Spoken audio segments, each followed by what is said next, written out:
About 2,000 years ago, Jesus Christ came in the flesh and led mankind to the path of keeping God's commandments of the new covenant. In Luke chapter 4, he kept the Sabbath day.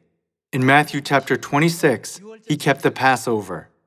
In John chapter 7, he kept the Feast of Tabernacles. In Acts chapter 2, all the disciples who received Jesus' teaching also kept the day of Pentecost. While Christ was on this earth, he perfectly kept all the feasts of the new covenant. Whoever claims to live in him, what does the Bible say they must do? They must walk as Jesus did. However, do churches today keep God's commandments? It is unfortunate that they are all following the commandments of men. They place the 10 Commandments in a frame or engraved on a wooden block and hang them on a wall. However, what is the use of looking at it every day? Remember the Sabbath day by keeping it holy. Although it's written as the fourth of God's 10 Commandments, aren't they still keeping the wrong day? Who will bring us the Sabbath day of the new covenant? Who will bring us the Passover of life? Who will come to this earth and give us the tree of life which was lost in Eden?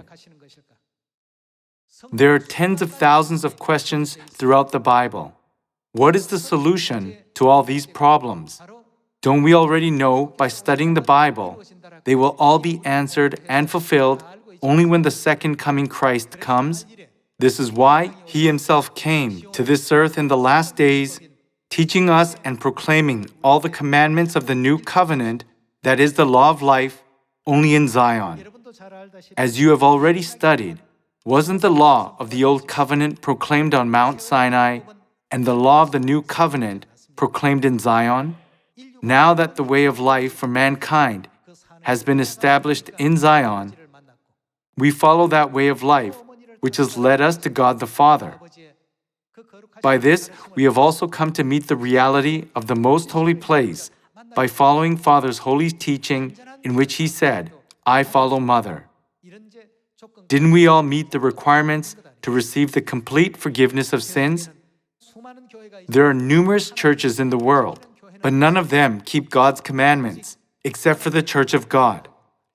It is amazing. Revelation chapter 14, verse 12. This calls for patient endurance on the part of the saints who obey God's commandments and remain faithful to Jesus. When we say, remain faithful to Jesus, it means that we remain faithful to the second coming Jesus. The first half of the verse also mentions about keeping God's commandments. We keep the Sabbath day commandment, the Passover commandment, the 7 feasts and 3 times commandment, the wearing of the veil commandment, and the commandment to baptize people in the name of the Father and of the Son and of the Holy Spirit. Let us all be blessed by regarding the commandments that God has given us as more precious and preach this truth to all people.